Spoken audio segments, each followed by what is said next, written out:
Welcome and thank you again for joining NSAR today at the webinar.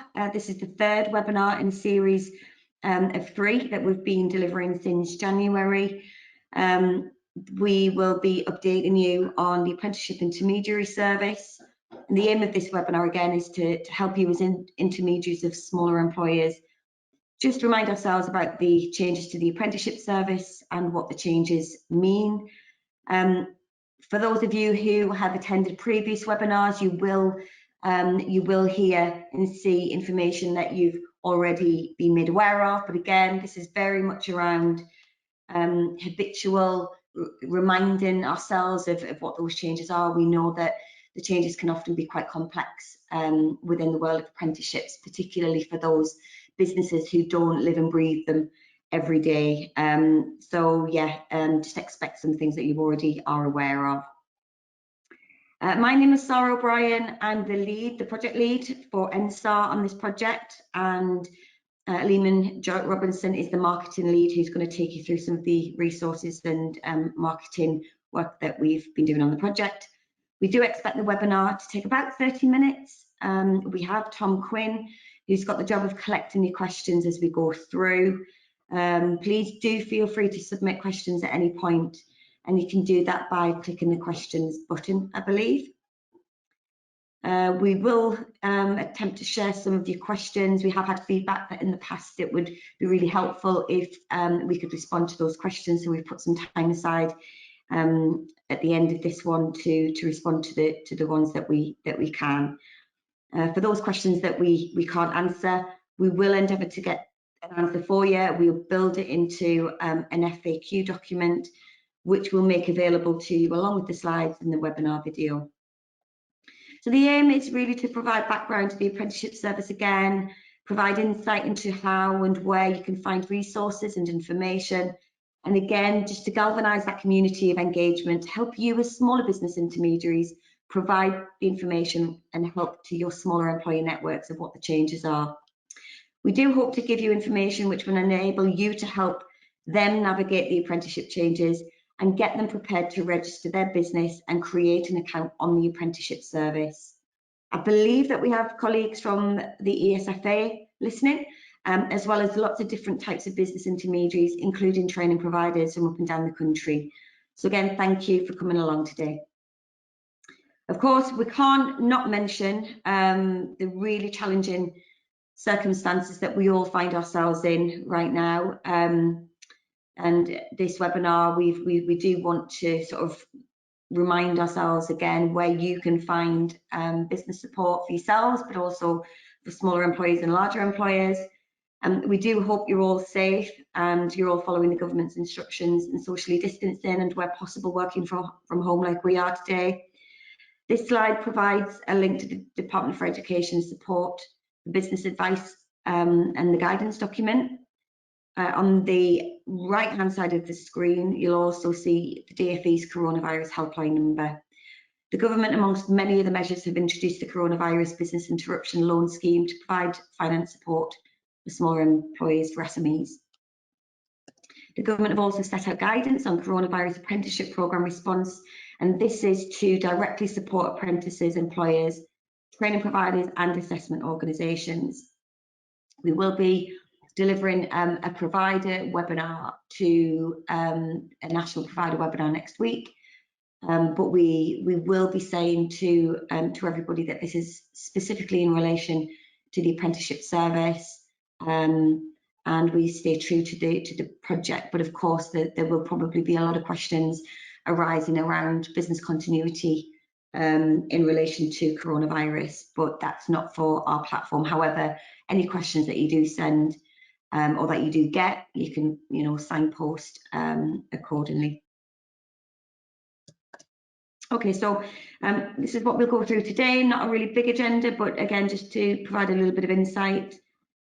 So why was the Apprenticeship Intermediary Service started, and I guess why NSAR were contracted to deliver it? So there have been key changes to apprenticeships that impact smaller employers only more recently, and the Education and Skills Funding Agency contracted our services late in 2019 to deliver a centralised support service to help reach smaller employers understand what those changes are. It's a short-term contract and ends at the end of this month, so on the 31st of March. Because there are 2.6 million smaller employees in England alone, the ESFA recognised that to reach this volume of businesses, it would work more effectively by taking a one-to-many approach. So we were tasked with developing information, resources, practical tools to share with intermediaries, because it's you who have large, smaller employer networks, and you're able to then cascade the information, the resources and the tools within those smaller employee groups. The information we're disseminating is linked to the changes to apprenticeship funding, the promotion of employer-led high-quality apprenticeships, or in other words, the replacement of apprenticeship frameworks with apprenticeship standards. A vital part of this project is to reach business intermediaries such as yourselves to help scale that reach to those smaller employers just through your day-to-day operations. So to be clear on what an intermediary is, we're looking at any type of organisation who either has influence over smaller employers or who provides business support in any capacity to a smaller employer on any topic, and not just apprenticeships. 60% of the workforce are employed by smaller employers, and they've traditionally been a big engager of apprenticeships and collectively contribute the majority to our GDP. Our project originally included lots of masterclass activities, but of course, we've had to adjust very quickly, just like you, to adopt a different way of working. And we now find ourselves using GoToWebinar, of course, but other digital platforms to deliver some of the masterclasses that were in plan, and we're using Zoom as the preferred choice of that. So these physical events have been converted, but on a reduced number. We did have quite a large number in plan, which I can touch on later. But for now, we've reduced the number quite significantly. We provide you with the tools and the resources that you need to help you understand the changes to apprenticeships for yourself first, before you can then handhold your smaller employers and keep those conversations going. Keep narrative on point, keep talking about it, just so we can reach those over the course of this year in the main.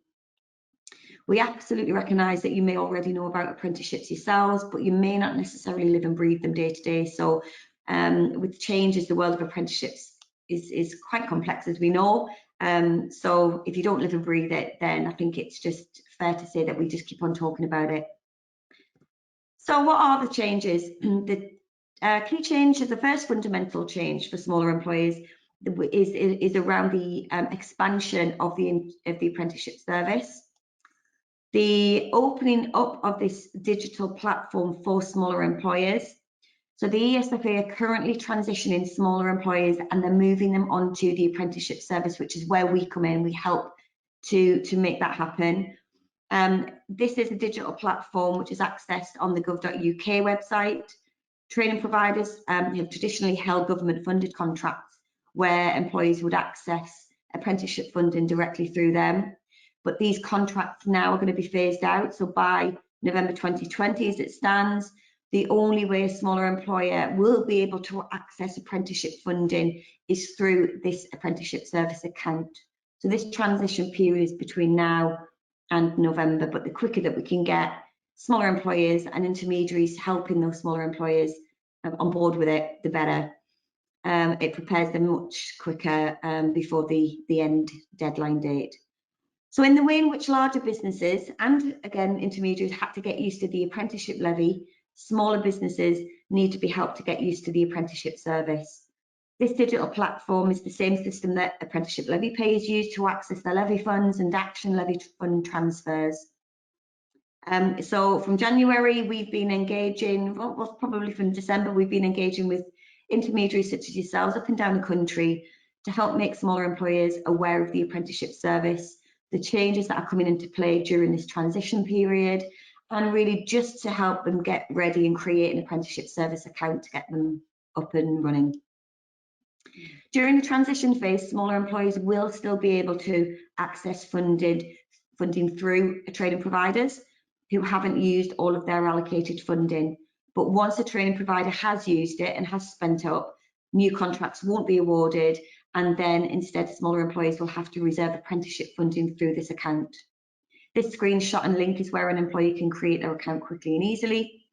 The bullets on the side of the screen show some of the services that, or some of the functions that the apprenticeship service will enable employees to do. They'll be able to reserve apprenticeship funding. Currently, the maximum number of apprenticeships a smaller employer can reserve through this service is 3. They can accept levy transfers. There are lots of different levy transfers and initiatives happening in different regions across the country, and you can find out from other intermediaries, or you can find out from training providers and LEPs and combined authorities, as an example, to find out where such schemes exist in your areas. Those levy funds will transfer from large employers to smaller employers and will be moved using the apprenticeship service accounts of both the levy transfer employer and the receiving employer. So you can see it is really important that we get smaller employers on board and have their accounts set up.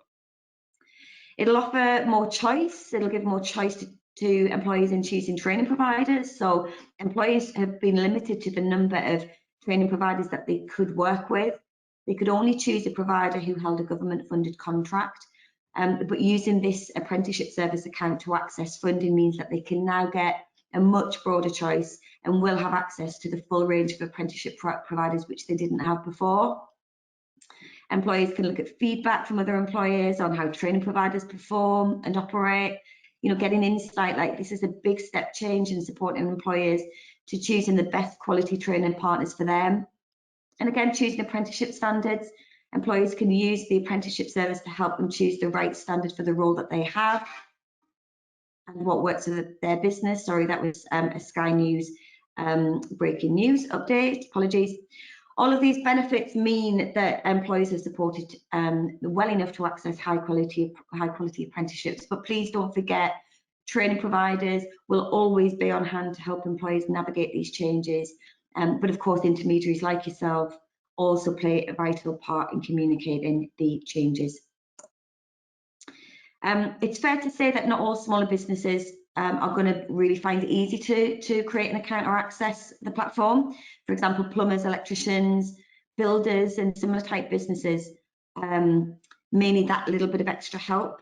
There are sort of areas and routes to at regional level where they can get that help, namely through training providers. But of course, what we've done as part of this service is set up a registration service to help smaller employers, so you can certainly either signpost or send us your smaller employer contacts upon approval from them, of course, to our apprenticeships@nsar.co.uk email, and we can offer some desk-based and telephone-based support to get those accounts set up. You can also signpost those businesses to the apprenticeship service support team. This is a help desk dedicated to supporting businesses and employees on how to use the service. There is also a helpline with really flexible opening hours, which are put on, which you can see on this slide. But of course, regional support is vital. So we do always recommend that no one quite knows the region like those organisations in the region. So if you can signpost and do make best use of the support groups in your area and share this information with them, so then they've got it. Leeman will also take you through some of the tangible and practical resources which will help navigate the apprenticeship service alongside these channels too. Of course, employers will also have the choice of passing the responsibility for managing their account over to their training provider on their behalf, and it's entirely up to them whether they want to do that or indeed whether the provider offers that as an added value as part of their service proposition. The second key change is that from August 2020, apprenticeship standards will only be available. Standards replace apprenticeship frameworks and are apprenticeship programs created by employers for employers based on the key knowledge, skills and behaviours that an employer requires for a particular role. And this is opposed to the modular, less flexible and less employee-centric apprenticeship frameworks that have been available to date. Standards put employees in the driving seat and drive up quality of apprenticeship delivery, so employers get impactful and meaningful returns from their apprenticeship engagement experiences, as do the apprentices. As well as finding apprenticeship function on the apprenticeship service, standards can also be found on the IFATE website, the Institute of Apprenticeship and Technical Education, and this site will also tell you what standards are currently in development. So you might have seen the slide, or probably have seen the slide before, but again, just a little update on the progress of the intermediary project. So we're winding down now, although it doesn't feel like it. We've converted a lot of physical events over the past sort of 5 to 10 days into webinars and digital platforms. So it's kind of not really winding down. I think it's more winding up. But we are reaching the end of the project now. Over the past couple of months, we've seen a huge national effort from intermediaries up and down the country, and they've come together brilliantly to get as much information as possible to get to those smaller employers. You know, working with our partnership leads who we've brought in region, who've done a sterling job, so huge thank you to them. And working with the ESFA as well, of course, and other intermediaries who've really got to grips with driving that support and galvanising that resource at regional level. We've really established a large network in a very short space of time, and that collaboration really does speak volumes of how well we can work together and from a partnership perspective. But in terms of nationally, how we've done it, again, we just broke the regions down in England, aligned to BAYS, aligned to the Apprenticeship Ambassador Network, again, just from a consistency perspective, but then we broke the regions down again into local enterprise partnership regions, of which there are 38, and we committed to delivering activities as part of the project within each of those regions. Of course, we've had to be really agile with COVID-19, as you can imagine. So we will kind of do the analysis on the impact of the project into April and share that impact with ESFA. We then recruited partnership leads in each region. Again, this was to engage with different intermediaries so we could achieve as much coverage as possible. Now, the partnership leads, I really kind of, again, just want to pay homage to them. They're very well connected already in their regions, and they're very experienced already within apprenticeships, which means that as a collective, we could respond to the tight timescales and fast-paced nature of the project. So we didn't necessarily have to train anybody up. They could hit the ground running, and they were already well connected. On the left-hand side of the slide, you'll see a list of activities and resources that will be either designed or in design and about to launch, which Leeman will take you through shortly. So the story so far, we've engaged with over 350 intermediaries, and we had in plan at the last count 100 events. But again, we've converted those. The additional challenge, of course, that we face now is supporting business continuity in the current times, and we're all faced with that same challenge. So helping smaller businesses and providers keep going to protect apprentices and protect jobs. We all are having to change the way that we work. So not only do we need to protect our health, and we also need to find new ways of continuing to carry out our business using digital technologies. Again, so agility and flexibility is key right now. This slide shows images of the toolkit. So if I can hand over to Leeman and he can sort of talk you through those. Thanks for that, Sara. Hi, I hope everyone's as well. I'm Leeman. Just to take you through some of the tools and the toolkit. This slide shows the images of the toolkit for the intermediaries, and it actually acts as a downloadable step-by-step guides and lots of useful tools. It's almost ready to be launched. The toolkit itself will act as an e-resource for anyone who's using it, including employers and providers.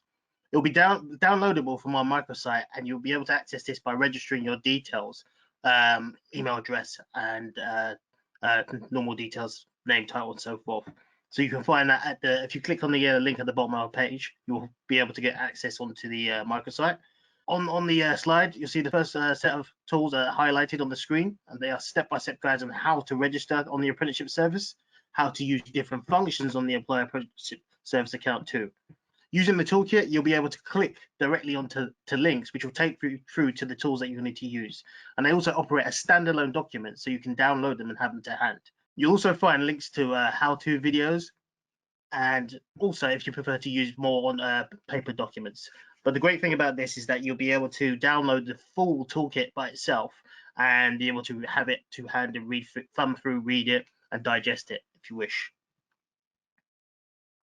So if we just move to the next slide.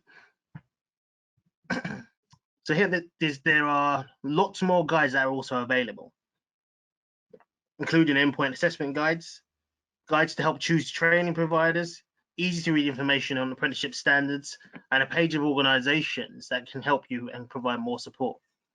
As an intermediary, you'll be able to use these resources and guides with your small employer network to help support them and provide more information to get them on board with the changes. So as I mentioned before, if you log on, you can register your details on the Apprenticeship Intermediary Service microsite, which is www.apprenticeshipsintermediaryservice.co.uk. And there you'll be able to access the toolkit once it's ready, as well as the standalone tools, a range of videos, and various other information that could be useful to you. I also just like to mention we do have our starting to get a stream of case studies through, so these will be available on the website very soon as well.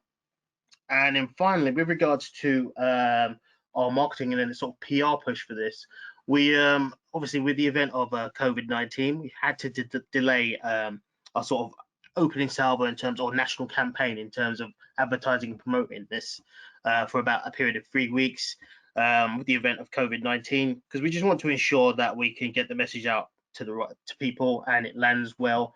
Obviously, everyone is obviously concerned about, particularly smaller employers, about their business, what's next, what's the impact, what kind of assistance they can get. And as Sara mentioned previously, we've got lots of information available on our NSAR website, which can help assist people with COVID-19, as will be available on the microsite. I think it's, can I just jump in, Ellen? I think it's also worth noting, NSAR are an endpoint assessment external quality assurance organisation. So we work with endpoint assessment organisations in digital, logistics, care. So we've published some direct support on our website for endpoint assessment organisations as well, just around business continuity and based on what we know. So yeah, if you head on over to that website as well, you should be you should be able to download some one pages. That's correct. You can so www.nsar.co.uk. If you move over to the EQA tab and scroll down, you'll find a COVID-19 guidance page, which has a bunch of information which will be very useful to smaller employers and intermediaries such as yourself. Okay, brilliant. So it is important to note that the ESFA always look to make improvements to the efficiency and the ease of the apprenticeship service. So where they do make further developments to either the apprenticeship service or in fact any apprenticeship processes, then it's really important that you're aware of it. Keep yourself abreast of the changes and just to ensure that the accurate information is being cascaded. So if you refer yourselves to gov.uk website, for all updates and information regarding changes to apprenticeships and particularly on their response to COVID-19. A couple of questions that have actually just come through now are actually in relation to the toolkit and how it would be continually updated and how we continue to update it. NSAR are committed to updating this beyond the term of the project. So we'll stay very close to any changes. That's our commitment. We want to continue to maintain consistent information, so it's not just a one-time, it doesn't get outdated. We know how much change in the sector. We know how much change there are around apprenticeships, and particularly even the temporary changes that might come into force. So yeah, we are absolutely committed to making sure it's up to date. In fact, what we'll version control them. So once it's released, which we are absolutely hoping it's going to be this week, we'll version control it, and if you register onto our microsite, you'll automatically be able to download the current versions moving forward. Hang on a second, that's better. So I think it's worth again just to remind ourselves of the approach that we've taken to the project. We know it's been so important to work collaboratively. The timescales of the activities have been really short, so it's meant that each interaction that we've had and that we encourage you to have is meaningful and impactful. Just again, ensuring the language that we use in the materials speaks the language of smaller employers, ensuring that you're helping to get smaller employers absolutely prepared and ready to use that apprenticeship service account. Ultimately, the project is simply building the foundations of the changes for this year, and of course ensuring you are equipped with the tools and information to continue to support smaller employees in your regions after the project ends. We've gathered lots of vital information, and we will be providing evaluation reports to the ESFA and make recommendations from those findings based on what you've told us and what from our analysis we've discovered, so we can continue to support intermediaries, providers and smaller employers to engage with apprenticeships, and again be fully supported to get on board with these changes and sustain and grow high quality employer-led apprenticeships. So the final slide, I believe, or penultimate slide, is just simply again a call to action, how to get involved, and this is again beyond the 31st of March. Familiarise yourself with the Apprenticeship Service, know where to go to register, understand those key changes for smaller employers to equip yourselves with the knowledge and the understanding of what those conversations might look like. Again, register to our microsite for access to the current tools. There are some links here on a couple of videos that were released, one for intermediary organisations, quite old now, but it's still useful. And then of course there's one for employers that we can share out.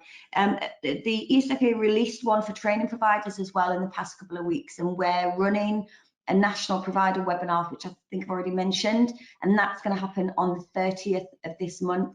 There's over 100 already registered for that, so it's I anticipate lots of questions, so we're going to launch that video to them on their webinar, which is really quite handy, and again it just gives them visibility of how they can support smaller employers if they hand over the responsibility of managing the account to them.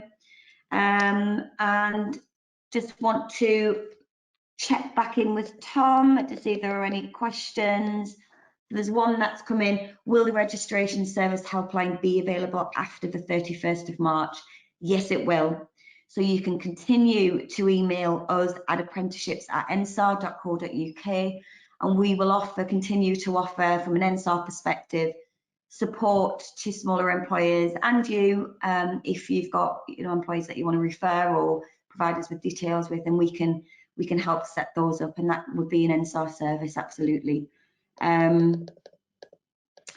No other questions at this stage, other than another one coming in around how will the resources produced by NSAR, the microsite, the toolkits, etc. Is the contract likely to be extended? Well, I've answered the update of the tools, so yes, they will be updated. The contract, we have had conversations with ESFA about the extension to the contract, and of course, in light of COVID-19, the decision's probably been put on the back burner at this stage, but we have had conversations. I can't confirm either way at this stage, but as soon as we do know, we will absolutely, you're all on the contact list and our circulation list, and we let you know if that extension happens and the length of time it happens for. Any other questions at this stage? There aren't. Thank you ever so much for your time today. I think it's fair to say that in these really uncertain times, just stay safe, look after yourselves. Thank you to everybody on the call and everybody who supported both you as intermediaries and obviously regional smaller employers, and keep talking and stay safe, and hopefully the social distancing thing will stop very, very soon. The final thing to say is that the webinar and the FAQ, we're compiling a big FAQ document. They all will be downloadable from the microsite by the end of tomorrow. Thank you again for your time, and stay safe.